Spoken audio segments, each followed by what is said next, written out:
Hi, Raina and ladies at Liberty Community Church. My name is Mary Stubrich, and Raina asked me to speak on a storm. I know your theme is called Oceans Deep, and so Raina asked me to share a storm in my life. My first question was, which one? So I'm going to share the storm with you that there's actually one that Raina helped me walk through, and I appreciate very much. She was one of the people there who just was very supportive during this very, very dark time.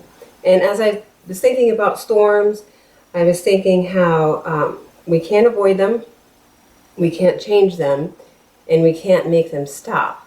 But the good news is we can accept it's coming and prepare for it, and then know that eventually it will end and we will rebuild. Speaking of preparing for storms, I did not realize that I was preparing for the storm that was coming. I'll give you a little backstory first. I went to Bible college for 4 years, assuming that I was going to be a pastor's wife, be in ministry. That was my dream. I married a pastor and be in ministry. Well, after 4 years of college was done, no husband, so we went back to Connecticut, where I am from, and got a job as a Christian school teacher, and then started dating Ralph, somebody who our families had known each other throughout the years. And by December 1989, we got married. We were young, and it was very difficult. I remember getting married in December, and all I know is the snow was still falling on the ground, and I would just sit there and hoping with tears in my eyes that he would just not come home. He was just really not ready for marriage, a lot of anger inside of him, a bad temper. So we had 2 girls together. When I was pregnant with my first one, he told me to turn around, look the other way, and he couldn't tell me to my face, but wanted to let me know that I didn't marry you because I loved you. I married you because I didn't want anybody else to have you. Well, at that point, we were going to have our first child, and I'm thinking, well, we're married, so get over it and let's get on with it. And so we did. We had 2 children, and I finally came to the point where I was not the perfect wife either and trying to figure all this out, but I came to the resolve, I guess, that this is how my marriage is going to be. Stop asking him to be the spiritual leader of our home. I just wanted that so badly, a Christian home, a Christian husband, and raising our children together and serving in ministry together. So I had to let a lot of things go. And then I was reading a book called The Power of a Praying Wife by Stormy O'Martian. And in that book, she tells you to pray, God, work on yourself. Stop trying to fix your husband. So that's what I started to do, and was praying for him every day. And I prayed that prayer, God, please give Ralph a new wife. And then I say that God must have turned off the volume button, because I had said, and let that wife be me. And also at this time, I was praying another prayer, and that was, Lord, increase my faith. I remember praying that prayer many nights, just increase my faith, increase my faith. So he was preparing me in those 2 prayers for the storm that was looming ahead. And I quickly had to learn that in the midst of things I couldn't control, I had to ask these 2 questions. God, what do you want me to do? What is my part in this? And what is it that I need to learn about myself, about you, about others? So I journaled my journey, my storm, which I would advise you to do, to journal, to write it out, any way that you can just, and talk it out and talk it through. So I did. I journaled it. And August 1st, 2001, so now we're married 11 and a half years, and the girls are 8 and 10 years old. And one night, Ralph was just gone. We didn't know where he was. It was time for the girls to go to bed, and they wanted to say goodnight to their dad. So they were getting scared. So we actually got in the car, and we drove around the neighborhood and found him in a parking lot talking on his cell phone. So we drove up to him. He was very agitated that we were looking for him. I told him the girls were scared. That made him even angrier. So we drove home together and put the girls to bed. And then I remember this conversation, and basically what he said to me was that I can't do this anymore. Meaning he couldn't do marriage anymore. He couldn't really stay committed to me anymore. And also there were other things going on that were revealed a little while later. So I just saw the foundation of our home starting to shake, and I saw a storm coming that I didn't know how to protect us from, especially the girls. That was the hardest part. But I had to accept it was coming and ask God, okay, what do you want me to do? How do I tell the girls? That was the hardest. By the end of August, Ralph decided to move out and clear his head. He actually moved into the house of the woman he was having an affair with. That was the other struggle he was having. I never met her, nor did I want to, but I told him I was willing to forgive him and work through this, although it wasn't going to be easy. So I decided to pray him home. I was listening to a lot of Christian radio at the time. Anything and everything that was good, that was from the Word, that was filled with truth. That's what I surrounded myself with, and great friends like Raina, who was there as an encouragement. I knew I had to just surround myself so God could just lead us through this storm. And I was very grieved for Ralph's soul. I just felt like the enemy just came and swallowed him up and took him away. And it was a grief I never had for somebody before. The week of September 11th, Ralph is still gone, and as the girls and I are watching the Twin Towers fall to the ground, that was kind of a visual of what was happening 214 Washington Street. I mean, our family and our home was crumbling to the ground to pieces, and there was no stopping it. There was no stopping that from happening. So later that week, he called me and told me, okay, I think I'm ready to come home. I told him, okay. I said, but before you do, just know that when you do come home, we need to rebuild from scratch, like start over and put Christ as the foundation of this home and have a Christian home. And his response was, I'll call you back. So he did come home. And when he came home, he let me know it wasn't over between him and his girlfriend, that they would have to keep in touch because he would have to make sure she was okay. In the meantime, I'm just, I don't know what to do with all this. And up to this point, our families don't know, because I'm hoping this is just going to all work out and they'll never have to know all of this and what we went through. So, I wondered, again, asking God, what do you want me to do? Why is this happening? And, does his girlfriend, Lena, need to be saved and become a Christian? So I told Ralph, I said, I'm going to write her a letter with the plan of salvation in it. And he was all for it. I think part of him, he did not know how to let go of that relationship. And if I could help him do that, he was willing to let me help him do that. As crazy as that sounds. So I wrote a letter with the plan of salvation in it. He delivered it to her for me. And he told me that she read it. She ripped it up. She said, no wonder why you two don't get along, and that I should have been a nun. So much for that, because my thinking was, okay, she'll read the letter, she'll get saved, she'll become a Christian, she'll see that adultery is wrong, and then I'll get my husband back and our family put back together. So now it was, for the next couple months, pure torture, because Ralph was still communicating with her, and now right in front of me, because he already confessed, we already knew that he had a girlfriend, so now he's very open about it, talking to her on the phone in front of me, going to see her on the weekends. so disrespectful and so painful to watch this.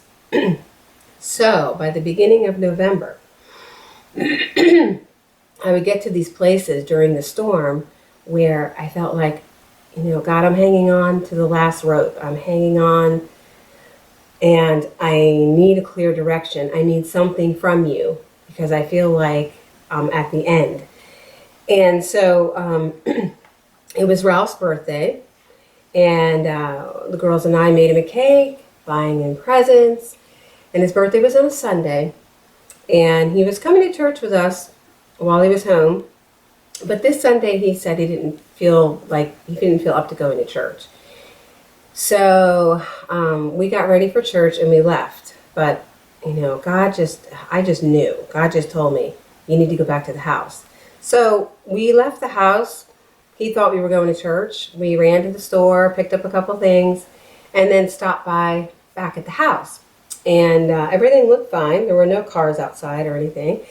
So I walked in the front door, started to walk up the stairs, and here comes Ralph down the stairs, and his girlfriend Lena's at the top of the stairs in my house. He was ready to introduce us, but I just kept walking up the stairs, and I think the girls flew all the way up to their bedrooms, not knowing what to do. And Ralph flew out the door, she flew out the door. And on his birthday, every year, is just a reminder of that moment. And that was in 2001. That was the last time that Ralph lived in our home, and that's the last time we lived together as a family. Well, I filed for a separation. I did not feel like filing for a divorce. This was not my decision. If Ralph wanted a divorce, I wanted him to own that decision himself. So I filed for a separation, and 5 months later, Ralph countersued for a divorce. And all during this time, there were certain contemporary Christian songs that just spoke to me. I could feel it throughout the week, like, okay, I need that time alone, just me and God alone. And when the girls were in bed, I'd turn off the lights, light some candles, play these songs. I'd laying on the floor because the speaker would be right next to my head. And it would just be this balm, this healing balm for my soul over and over and over. I found inspirational books to read. One of my favorites, I still read it all the time, Streams in the Desert. There's another devotional, Experiencing God Day by Day by Blackaby. Wonderful, recommend it. I read the Psalms. Psalms, there's a lot in Psalms that talks about how God protects us from our enemies. Of course, the 23rd Psalm, I remember circling my house night after night when I couldn't sleep and quoting it over and over. There's people in the Bible, Nehemiah, love it because he's all about rebuilding, even when the enemy is present. Moses, he's all about restoration and being delivered and how God prepared him in the wilderness. And then there's Ruth and Naomi, who lost their husbands. And so there was so many different things that just spoke to me throughout this storm that they were all like brand new to me. It was like going through this, I saw how when my husband stepped out, God stepped in. And he was right there, like so close. Like I could feel, sometimes it's just like an image of just feeling his breath on my skin. Like he was so close to us and took care of all our needs. And it was something I never experienced before. So August 16th, 2002, that was the day we had to go to court. Raina came with me, and I prayed for two little things. Sometimes when you go through a storm, other than praying, God, please just get rid of the storm, there's little things that you can ask God for, just little things along the way that keep you going. And so there were two small things that I asked God for. I knew that this court date was inevitable, but one was, please don't have the judge ask me if I thought our marriage was beyond reconciling. And number two, also, I don't want to go on the stand like a criminal up there. So those were the two requests that God knew was on my heart. And when we went to court, The judge called Ralph up to the stand, never called me. And the judge only asked Ralph if he thought our marriage was, beyond hope, and never asked me. And so it was just those two little things that, again, reminded me that God was so close and right there with us. Well, as I continued to pray, even after a divorce, my prayer was, God, if you're going to put this back together, then I trust that you will. But if this marriage we never come back together, then you're telling me that this union would never be right. You would never be equally yoked together. You'll never have that Christian home that you really want. And so I had to just keep giving it back to him. Well, 3 months later, Ralph married his girlfriend, the woman he was having an affair with. And so that was another praise. Thank you, God. It was kind of quick. Ripped the final Band-Aid off there, the final nail in the coffin. And then I realized, okay, we will never be a family again. However, the good news is that to this day, his girlfriend did end up becoming a Christian. She was an atheist before, which is great because salvation is the ultimate goal for anything. They are divorced and not together today. But, there were so many things for me to learn throughout the storm. And some scriptures, like in Isaiah, do not be afraid, for I am with you. Do not be dismayed, for I am your God. I will strengthen you. I will help you. I will uphold you with my victorious right hand. When you get to that point where you watch God just take care of you, you almost feel like, well, doesn't matter what happens. He's there, and he steps right in and takes care of us.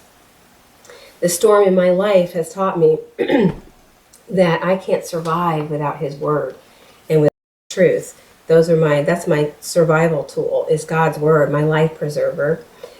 And how much Christ really loves me, how deep and how wide and how long his love is for all of us. And also salvation is the will of God for everyone. When a storm comes in your life, he doesn't bring it there to totally destroy you. He brings it into your life for salvation, to bring new life. I thought through my storm that my husband would be saved, my marriage would be saved. But actually, later as I look back, the saving and the restoring was for me. It was to save me from a complacent, mediocre Christian life. And God knew I needed that storm to get me back on course. Today, that is 14 years. This is 14 years later. Today, God has given me the opportunity to be in full-time ministry. I am now 500 miles away in Western PA, and I serve as the preschool director, wedding coordinator, event planner of New Life Baptist Church. And, I see now that I had to go through many storms and broken roads to be in this place where I always dreamed of being, and God had to prepare me for it. And so I would say that, if you, I know there's some of you who are either headed to a storm, you're in the middle of a storm, or you're just coming out of a storm. Know that no pain is wasted, that God will use your pain, and he'll use it for his glory, and also that he will never, ever leave you or forsake you, no matter where you are in life. And that when a storm does come, just be ready for God to show you something amazing, something you've never ever seen before about him, about yourself. And it's something that, looking back, is painful and as dark as it was in my life, the most painful storm for sure that I've been through. And where I am today, I have to say, yes, I would do it all over again.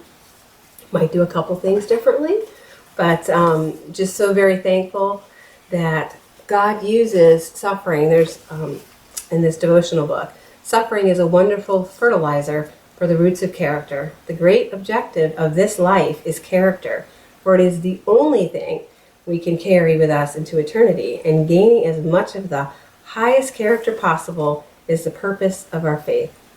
And so my prayer for all of you is just that you grow through your storm, that you build character, and know that one day in heaven, there'll be no more suffering, there'll be no more storms, there'll be no more pain, and it'll be worth it all. So thank you, Raina, for asking me to share my storm. I'm always happy to do that, and I appreciate the privilege of doing this and hope that it's an encouragement to somebody today. So thank you.